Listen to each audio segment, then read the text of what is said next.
Hello guys, how are you all? Today I'm back with one more amazing video of CapCut, and in this video I'm gonna tell you how you can edit your music, how you guys can edit your project audio using the CapCut. All you need to do is you just need to press on this plus button, add a desired project. Like in my case, I'm using this project to edit the music. All I need to do is, first of all, I just need to press on this project and extract the music.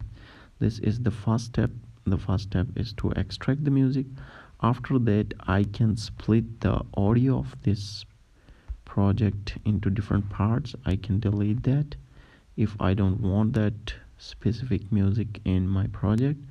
After that, I can increase the volume, I can adjust the volume, and I can also apply a different kind of voice effects. There are lots of voice effects offering by this application. You can edit your music using these steps. You can also adjust the speed of this audio, specific audio. So these are the steps if you want to edit your music. Thank you so much for watching. Don't forget to thumbs up. Take care. Bye bye. Boom boom. Ciao.